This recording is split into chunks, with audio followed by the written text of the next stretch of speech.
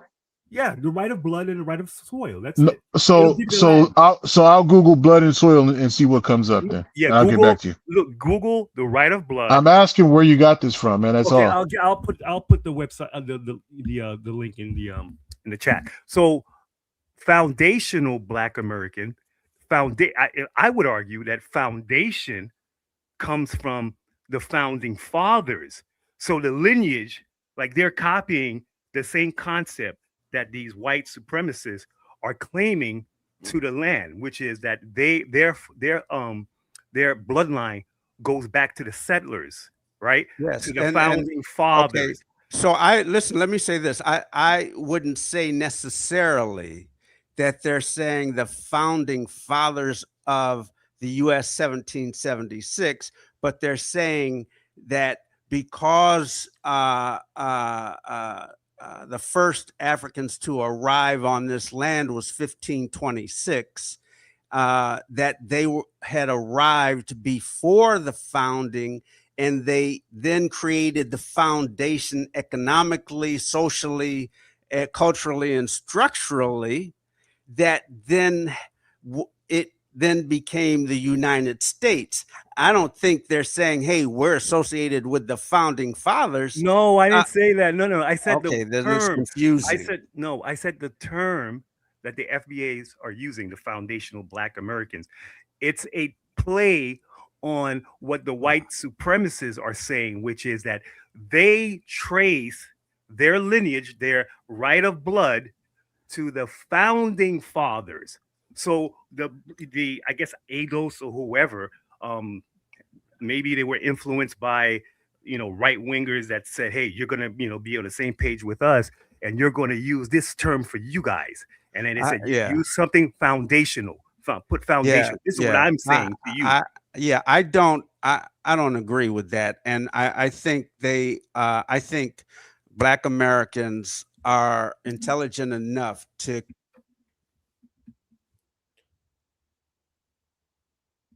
Oh, yeah. I think he dropped. Hey guys, I need to pass the mic to Hello. Hello's been waiting. Go ahead, Hello. Founding fathers did or not. I just think that Black Americans are intelligent enough to come up with an acronym. Like I said, Claude Anderson actually created the term, and then this Tariq Nasheed then added a little different something to create foundational Black American, of which was out of ADOS. So I think Black Americans are intelligent enough to create their own, not based upon trying to play on words of some European Americans that did something. Because in all actuality, Black Americans have been here. The majority of people who call themselves foundational Black Americans have been in the United States of America. 90% of them have been here longer than any other group. That is foundational. All right, let me pass the mic to Hello. Go ahead, Hello. Unmute yourself. Hello, Dynast. Yes, ma'am. And hi, everyone else. I am a proud African and a Nigerian, but I believe in open-mindedness, that if you see me as your sister, I will accept you, especially if you have the same color as me, because the world we live in now is built on colorism. Growing up in Africa, I see a Black person.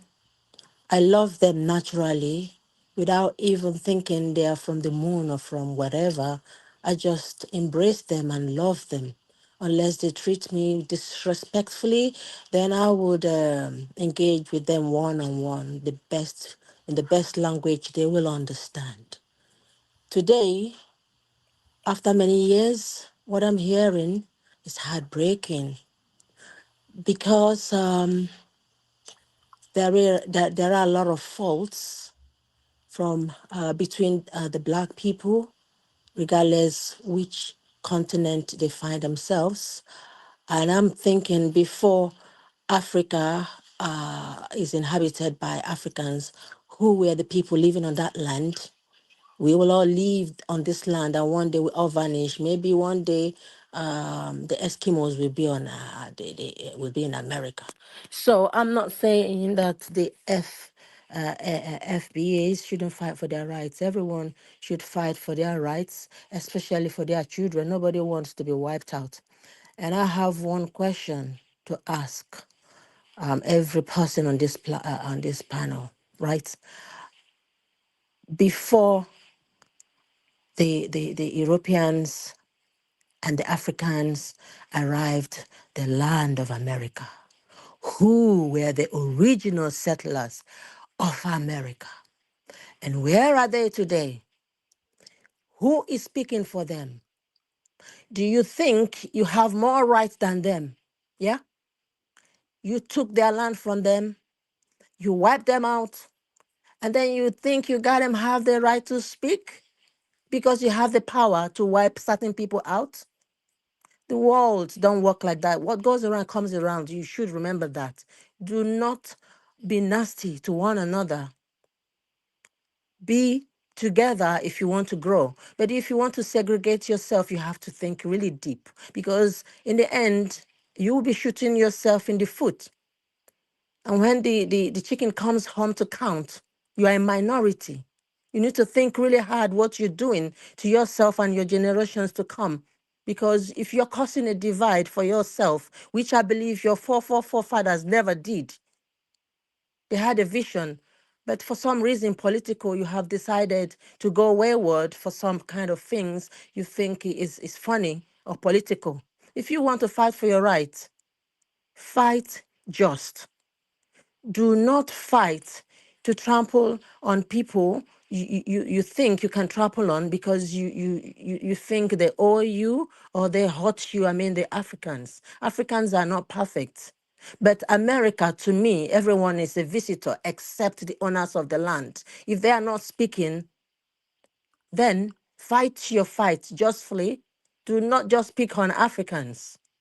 Because if you want to stand, you don't have no right to speak then. They should tell you how they want the country to be. Where are they today? So they are not there. Okay? So now listening to some people who are causing division, not all. I love any black person who wants unity. I love them. But anyone who is causing division, I have a question for you. You are in America. You've never visited Africa in your life, but you think you know Africa. You think all Africans that come to your land, they are running from a shithole country. They are poor. They are there for certain reasons. You think you know Africa?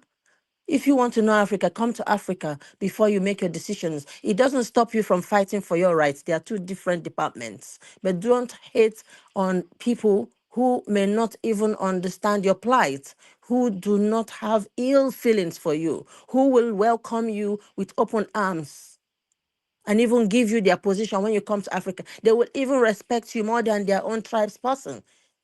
But because of a few nasty Africans, you are now generalized and you're now using them as a political tool and playing politics. But you are one people. When it suits you, you are Black American.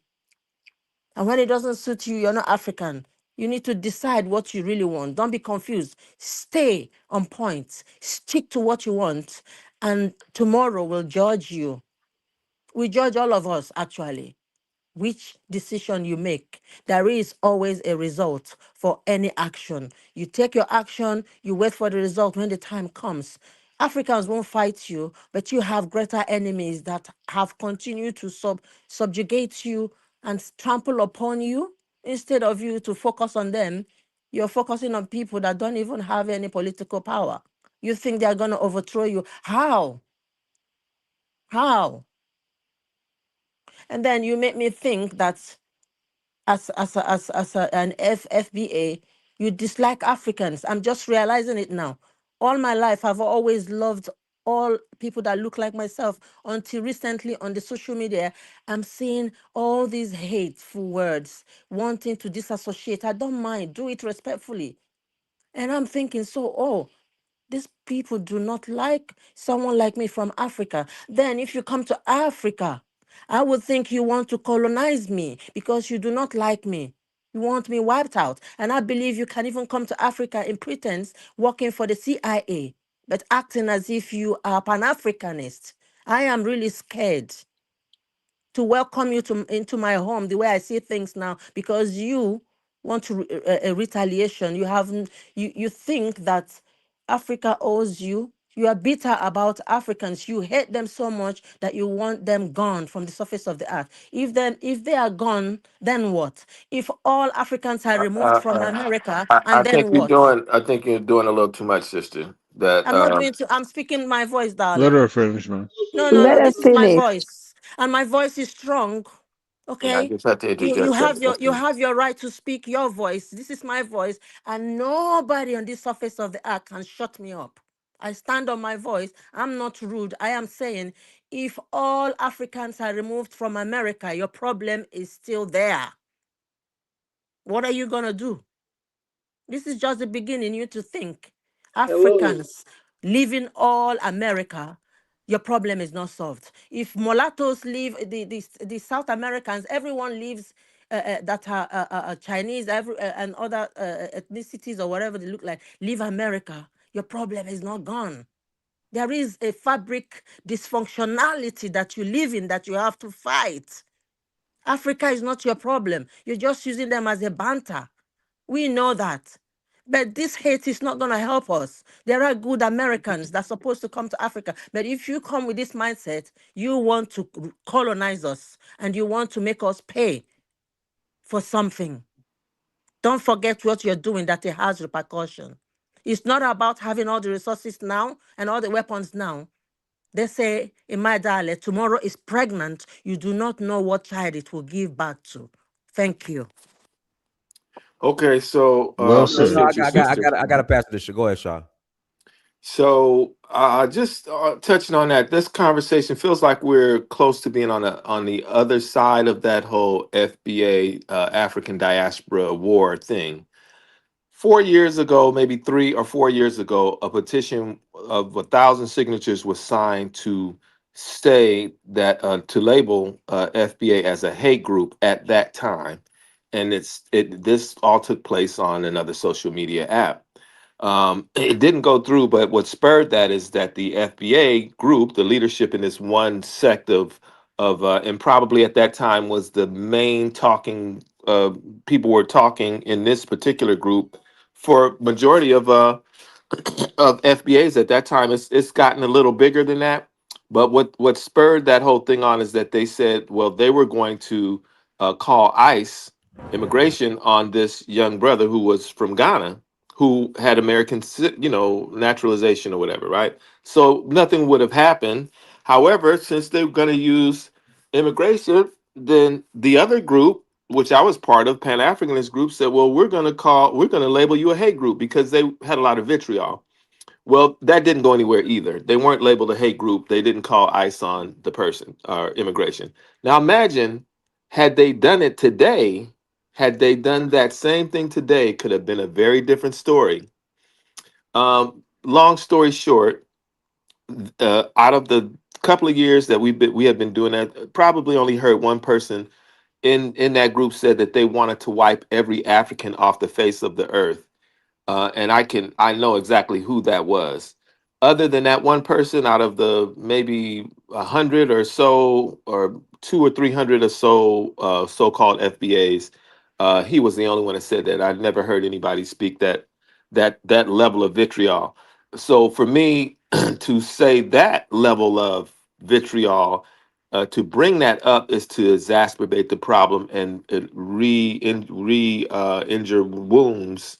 And I think that we should move on the other side of that. That's not to say you can say whatever you want. It's your time. It's your prerogative to speak your mind. But I'm going to come back and say that our issues is really not about that. Even though I'm coming from, my ancestors came here through the kidnapping of Africans and through chattel slavery and the whole experience. I don't consider myself a FBA for the very reason that I just told you. Why? Because the people who were doing that was espousing atypical history, ahistoric facts about the ins and outs of that. They weren't African. They didn't come from Africa. That they had always been here on this land. And then if that's the case, then what are we talking about? Because that means you're not African American. But then they wanted to also usurp Black American. And so we've pushed back on it and said, no, you're Cherokee. You're Choctaw. Because grandma or grandpa said that you weren't African. So if you know you're not African, then you are from one of the nations. So stand 10 toes down on your Cherokee-ness. You are not Black American. You have an identity. Grandma said you were Cherokee, Choctaw, whatever it is. That's who you are. You have a culture, and you can go learn your culture, go to reservations, and the so-called Asiatic Indians have adopted your culture. So go learn how to do shape shifting or your stories of creation or whatever, and that's who you are. They now that made them think, and it pushed them back. Now you have less people saying they're FBA, but I really did want to speak really on the conversation that was a little bit before that. But I'm going to land right there because I don't want to take up too much time. Thank you for letting me speak. Can I just say quickly, how come FBAs have so much vitriol for Africans when they've had 500 years of dealing with white people that have dealt with them with so much torture and evil, but they could say things like, oh, we want to wipe them off. It just seems like they've been co-opted by white supremacists. It feels that they want to delineate from other black people, but they don't want to delineate from white people.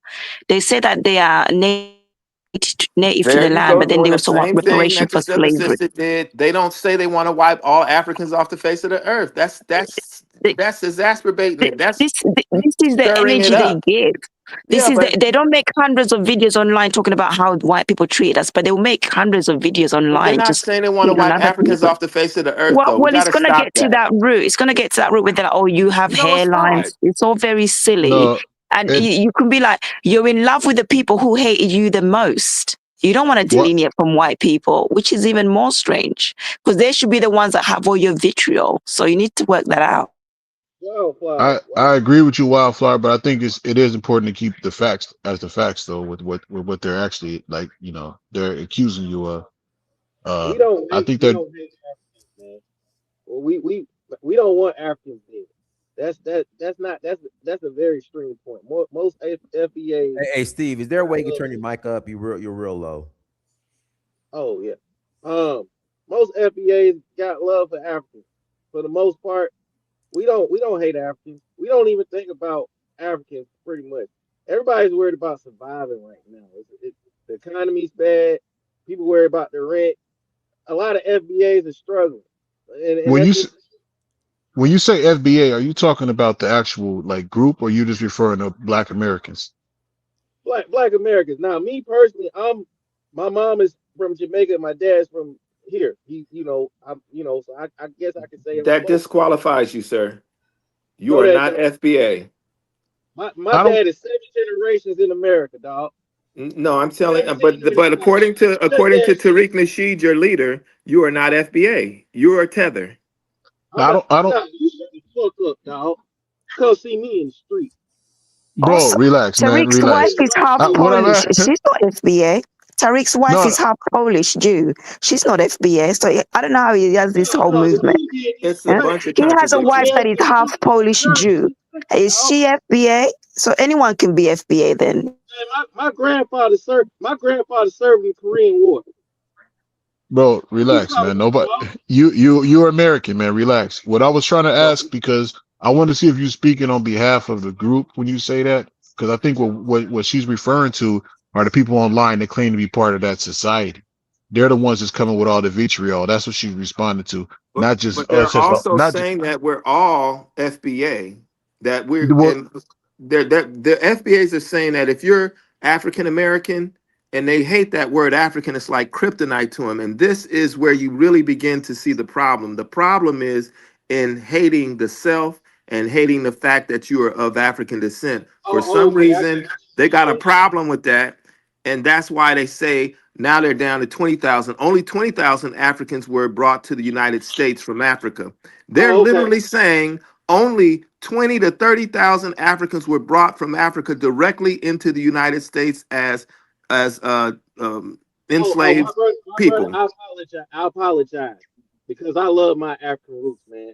So I but apologize. I mean, what I'm trying to say is, yeah, I descend from African Americans as well as Afro Caribbeans. That's what I'm okay, trying to. yeah, I But understand, bro. Her, I embrace my West African heritage. You know what I'm saying? I'm yeah. not with that. I'm not down with that bullshit ass. I'm Right. So It's indigenous. I think ridiculous. the thing I'm trying to say, bro, is I think it's important that to make that distinction, because like we can't automatically tell where you're coming from in a conversation if you're referring to yourself as like a member of this group that calls himself this, or if you're just like speaking as a as an African American. because a lot of people don't use the term, even black like me from America, you know what I mean, many generations back, would be considered a ADOS, but I don't use the term FBA at all. So that's what I'm saying. Like, it causes confusion when people are talking about that and you identify with that group. It's all confusion. And Negroes, colored, black, Yeah, ADOS, or whatever y'all calling, it's all confusion because we are confused people. We come from Africa, and if you don't know who your family is, you're going to be confused and have issues with identity. We are African people. yeah, That's it. well, yeah. I really think that it's a progression, and a lot of the discussion going on, we get into echo chambers, especially on these streams, and then we start to call each other names, etc. I don't, me having grown up in America, being from Detroit, having family almost in half the states in this country, I don't see where black people are trying to align themselves with white people. Black people stand apart in the United States of America. And so I take issue when somebody says that we're trying to align ourselves with white zaddy, which has been said on this stream, or because FBAs are pushing their talking points. You guys are using white supremacist talking points, so you're definitely aligning with them. Exactly. Wildflower. I do not think that we are aligning ourselves Well, with. not when you're pushing their talking points. Of course you are. Because what I said is that when you look at what Claude Anderson did, was to define that a group of people that say they are from generations of people that were brought over, enslaved, and as I said, the first coming in 1526. So we are actually at the 500-year point. There's nothing wrong with that. There's nothing wrong with that. So we call ourselves making your whole movement about hating Africans and Caribbean is very aligning yourself with white part of that movement or supremacists. what? That's the chamber that I'm talking about. I only know you guys because you spend a lot of your time hating on black people, and they're not the biggest migrant population to America. So that's why you can't say we're not aligning ourselves with white people when the whole goal is to hate on black people. I have to push back on the Invisible Man a little bit, because being American means being white. So when people think of America, they think of whiteness and people being white. So when FBA, the fanatical black assimilationists, when the FBA want to say, well, I'm American first, I'm not black, or something along those lines, that's why people say, well, they're trying to be white adjacent. They're trying to be close to whiteness as possible. Proximity to whiteness, that's what they want. There's no difference from a black American saying they're American than from a Jamaican saying that they're Jamaican. You don't question that. So why? Because 500, we have because not 90% of Jamaicans are of African descent. That's why you don't question that. We're the minority here. No, but even in his defense. But in his defense, bro, even people from like black people and other races from France will consider themselves French, even if they're clearly African. I gotta read these super chats. JCE, thank for $1.09. Holla, Pan, mulattoism, Fishback is Colombian and against reparations. JCE, thank you for another $1.09. Holla, Pan, mulatto. Do you have a Habsburg jaw? I don't know what that means. Junior Zone, thank you for $5. Holla. Afro Think Tank just came up with his own FBA Foundational Black African. I like that better than the xenophobic hate group made by Tariq. All right, guys, go ahead. So no, I mean, if you say you're American, guys, but we're going to take a quick commercial break. We'll be right back. Danfo offers unparalleled, curated, and bespoke tours across Africa for travelers seeking genuine cultural experiences, enriched with magnificent sights, sounds, and flavors found on the continent.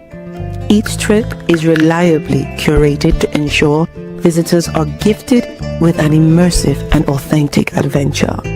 Whether you find yourself strolling along the charming white sand beaches of Sierra Leone, feasting on the mouth-watering delicious foods in Senegal, observing or partaking in various aspects of the Isheshi traditional system Ifa native to Yoruba land, Nigeria.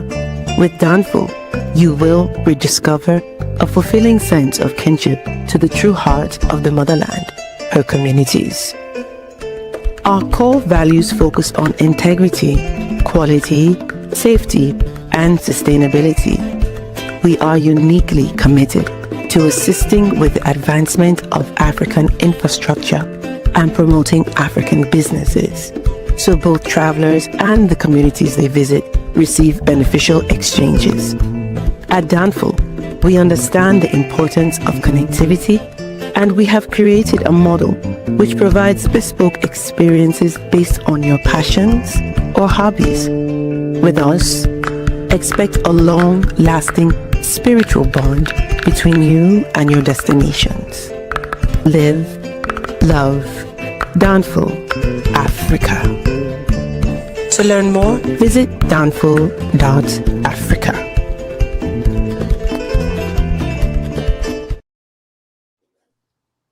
Nice Are we music. back? Nice music in that. Good work, Dinus. But no, I was just wanted to say real quick that American culture we know is heavily influenced by African Americans, and so to say that you're American but not deny your part of what makes you is your African background, your African heritage. A lot of times people that say they're American don't really want to connect with the African, don't want to talk about it. They don't want to, and they don't want to call themselves African American. They have a patriotic kind of vibe to them. And so they do kind of resonate with that. But I mean, if I say I'm American, I'm American. I grew up here, I'm American. I'm African American. And I'm proud of the culture that we have created here as African Americans. So I mean, if you're coming from that perspective, but usually people who are saying they're American are, in a lot of cases, denying that African connection. They don't want to have nothing to do with it, and that is a Exactly. psychosis. That's a Can I problem. just say, here in the UK, obviously the British are very good at keeping records. We have so many archives that have books that you need two people to hold, to lift up. Yeah, and these books you have to open them using gloves in the archives here. And in those archives, it has all the names of the people that were brought to the Americas. The names where the British people are very good at keeping records. So you FBAs are like, oh, we were here, there was only 10,000 or 20. You come to London, we show you the records of who was taken to the Caribbeans, who was taken to the Americans, because the English, they're excellent at keeping records. So I laugh at these people online saying, oh, we're Cherokee, we're this and that. We have evidence here, books that you need two people to lift up. Yeah, your history is there. There's no way they haven't. May I parse your words, Wildflower? You said we have books here in the UK. If you come to London, hold on. In the UK, yeah, we have them. I've seen them. Let me make my point. Books that are bigger, you need two people to hold it. That huge. That's not what I'm talking about. You said we in London, we in the UK. You are calling yourself British. What is the difference from that? I have a British. I do have a British nationality. What is the we, as in the UK? What is the difference from that than a Black American saying they're American? Because you said we. Because I am the citizen. I am a subject to the crown. Yeah, it's just me saying, but I'm not going to be here saying, oh, Black Americans are this or Black Americans are that. Why don't you have when you guys say we as an American, you're trying to disassociate yourself from Africa. That's the difference. You guys say there was no slavery. When we have the massive books. I invite all Black Americans to come to London to see all the records because they have it here in England. They have all the records.